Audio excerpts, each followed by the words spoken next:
నమస్తే ప్రజలారా, last 24 hours news number 52 కి స్వాగతం. ఇవాళ డేట్ నవంబర్ 1, 2025. సో ఇప్పటిదాకా లాస్ట్ 24 అవర్స్ లో జరిగిన ట్రెండింగ్ న్యూస్ అయితే ముందుగా ఆంధ్రప్రదేశ్ లో బెగ్గింగ్ ని బ్యాన్ చేశారు. ఇప్పటికే మిజోరాం, ఇండోర్, మధ్యప్రదేశ్, ఉత్తరప్రదేశ్ లో ఈ బెగ్గింగ్ ని బ్యాన్ చేశారు. ఆ రాష్ట్రాలని ఫాలో అయిపోతూ ఆంధ్రప్రదేశ్ కూడా ఈ బెగ్గింగ్ ని బ్యాన్ చేస్తూ ఒక కొత్త చట్టాన్ని తీసుకొచ్చారు. అయితే ఇలా బ్యాన్ చేయడానికి కారణం ఏంటంటే ఆంధ్రప్రదేశ్ ఇప్పుడు కొత్తగా డెవలప్మెంట్ జరుగుతుంది కదా, ఇతర దేశాల నుంచి చాలా మంది ఇన్వెస్టర్స్ ఇక్కడ ఇన్వెస్ట్ చేయడానికి వస్తున్నారు.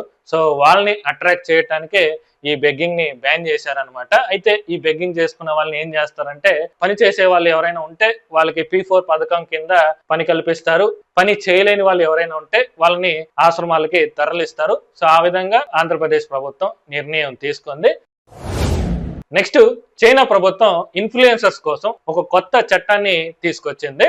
సోషల్ మీడియాలో వీడియోస్ ని పోస్ట్ చేయాలి అంటే వాళ్ళు ఏ సబ్జెక్ట్ మీద అయితే వీడియోస్ చేస్తున్నారో ఆ సబ్జెక్ట్ కి సంబంధించి డిగ్రీ సర్టిఫికేట్ ఖచ్చితంగా ఉండాల్సిందేనని ఒక కొత్త రూల్ ని తీసుకొచ్చింది. అయితే అన్నిటికి కాదు, మెడిసిన్, లా, ఫినాన్స్, స్కిన్ కేర్, ఇంకా ఫుడ్ టెస్ట్ ఇలాంటి వాటి మీద వీడియోస్ చేస్తూ కొంతమందికి ఆ సబ్జెక్ట్ మీద అవగాహన లేకపోయినా సరే ఉచిత సలహాలు ఇస్తూ ఉంటారన్నమాట. అది చేయండి, ఇది చేయండి, ఇది చేయకూడదు, అది చేయకూడదు అని చెప్పి. సో అలాంటి వాళ్ళని దృష్టిలో పెట్టుకొని చైనా ప్రభుత్వం ఈ నిర్ణయం తీసుకుంది. ఒకవేళ ఈ రూల్ ని పాటించకపోతే వాళ్ళ అకౌంట్ ని డిలీట్ చేయడంతో పాటు 12 lakhs ఫైన్ కూడా విధించబడుతుందని చెప్పి చైనా ప్రభుత్వం హెచ్చరించింది. నెక్స్ట్, ఇండియా అండ్ రష్యా కలిసి ఇండియాలోనే ప్యాసింజర్ ఏరోప్లైన్స్ ని తయారు చేయబోతున్నాయి. హిందుస్థాన్ ఏరోనాటిక్స్ లిమిటెడ్ అలాగే రష్యాకు చెందిన United air craft corporation company కలిసి RJ-100 అనే ప్యాసింజర్ ఏరోప్లైన్స్ ని ఇండియాలోనే తయారు చేయబోతున్నారు. సో దీనికి సంబంధించి మాస్కోలో MOU ఒక అగ్రిమెంట్ కూడా జరిగిందనమాట. ఇంకా నెక్స్ట్, మలేషియాలో ఇండియా అమెరికాకి మధ్య డిఫెన్స్ డీల్ జరిగింది. Indian defence minister Rajnath Singh అలాగే అమెరికా కార్యదర్శి ఈ ఒప్పందం మీద సంతకం చేశారు. సో ఫలితంగా ఇండియా అమెరికా నుంచి డిఫెన్స్ కు అవసరమైన వస్తువులన్నిటిని అక్కడ నుంచి ఇంపోర్ట్ చేసుకుంటుంది. లైక్ ఎయిర్ క్రాఫ్ట్స్ కావచ్చు, కొత్త వెపన్స్ కావచ్చు, లేక 404 ఇంజిన్స్ కావచ్చు, ఇలాంటివన్నిటిని అక్కడి నుంచి ఇంపోర్ట్ చేసుకుంటాయి అనమాట. సో అదే విధంగా త్వరలో ఇండియాతో ట్రేడ్ డీల్ చేసుకోబోతున్నాం అని చెప్పి ట్రంప్ తాత ప్రకటించారు. మరి ఆ డీల్ ఎలా ఉండబోతుంది అనేది చూడాలి. Next, H-1B వీసాదారులపై US labour department తన వక్రబుద్ధిని బయట పెట్టిందనమాట.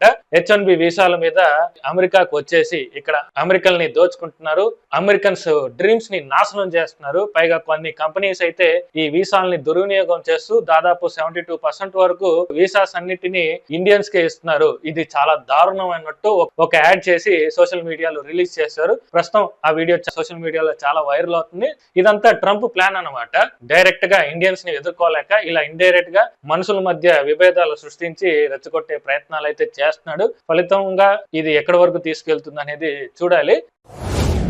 నెక్స్ట్, ఈ ప్రపంచంలోనే అతిపెద్ద ముస్లిం దేశమైన ఇండోనేషియా తన క్యాపిటల్ ని మార్చబోతుంది. ఇండోనేషియా క్యాపిటల్ అయిన జకార్తా నుంచి నూతనంగా నిర్మిస్తున్న నుసాంతారా అనే ప్రాంతానికి తరలిస్తున్నారు అనమాట. దానికి కారణం ఏంటంటే, ఈ జకార్తా నగరం ప్రకృతి విపత్తుల కారణంగా 2030 నాటికి సముద్రంలోకి పూర్తిగా కలిసిపోయే ప్రమాదం అయితే ఉందని చెప్పి ముందు జాగ్రత్తగా నగరాన్ని షిఫ్ట్ చేస్తున్నారు.